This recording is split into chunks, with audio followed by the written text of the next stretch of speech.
ఈ 120 దొంగతనాల్లో ఎన్నిసార్లు దొరికింటావు సార్? పోయినప్పుడల్లా 10 కేసులు 12 కేసులు.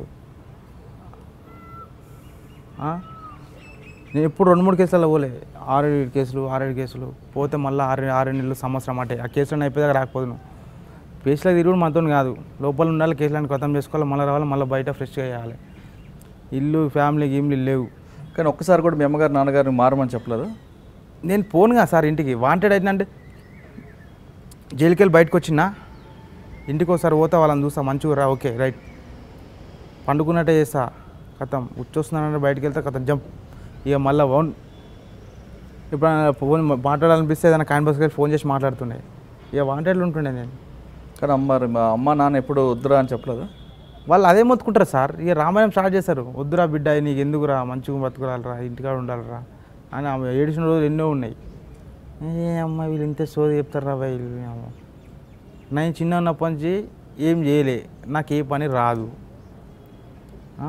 నేను ఏ పని మీద కాంత ఈ పని చేయాలని చెప్పి నేనేం టార్గెట్ పెట్టుకొని కూర్చోలే.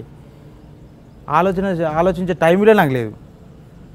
నేను బయటకు వచ్చిన పోలీసు వాళ్ళు కథం 2 రోజులు గ్యాప్ ఇస్తారు, కథం బాలింగ్ వచ్చిండ్రా అని చెప్పి మొత్తం కెచ్చి వేసుకొని ఇంటికి వచ్చేసరి. ఇక నేను చేయకపోని ఆ భయానికన్నా నేను చేయాలి. పోలీసు వాళ్ళు ఎట్లుండే తెలుసా సార్? మామూలుగా నేను ఆ మధ్యన ఒక సార్ పేరొద్దు, ఆ సారు ఒక దొంగను పట్టేయమన్నాడు సార్, మోస్ట్ వాంటెడ్ క్రిమినల్ దొంగ. ఆడు నాకు జైల్లో పరిచయం. సరే ఇప్పుడు ఆయన కాదని లేక పట్టిద్దాం అనుకున్నా. ఒక దొంగ పట్టించడం అనేది అది పద్ధతి కాదు, నాకు నచ్చది ఫస్ట్. అయితే పట్టిస్తా అని చెప్పిన.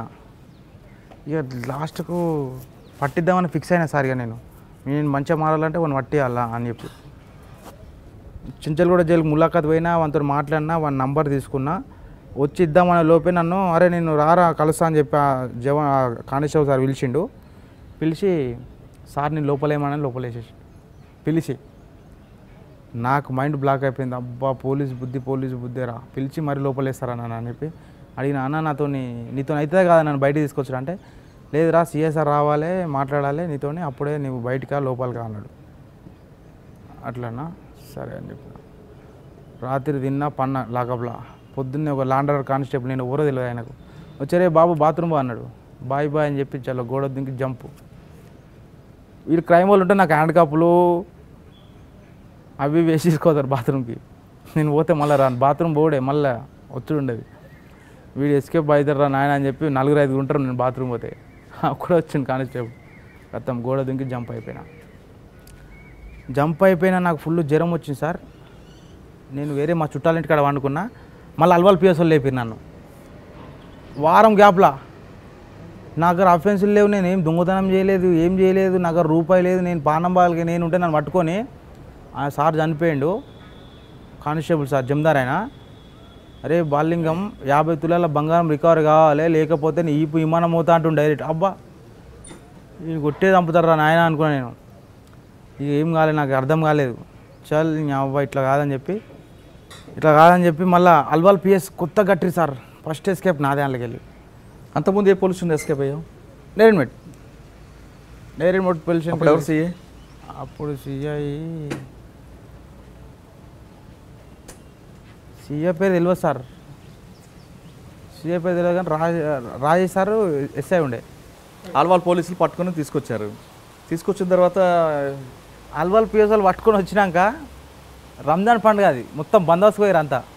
పొద్దున వస్తాం రా, నీకు పొద్దున ఉంటుంది కోటింగ్, ఉన్నది చెప్పు, 50 తులాలు కావాలంటే ఏడికి వెళ్ళేవాళ్ళు రా. నీ అబ్బాయి 50 తులాలు చెట్టు కాస్తున్నాయి, 50 తులాలు వీళ్ళు నన్ను దావదింతారు, మళ్ళీ కొడతారు అని చెప్పి నాకు ఏం అర్థం కాలే.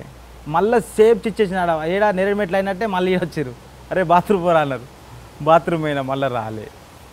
కొత్త పోలీస్ స్టేషన్ పక్కనే కదా ఉంటుంది అది రోడ్డు. పాత పోలీస్ స్టేషన్ కూడా కొత్త పోలీస్ స్టేషన్ కట్టారు.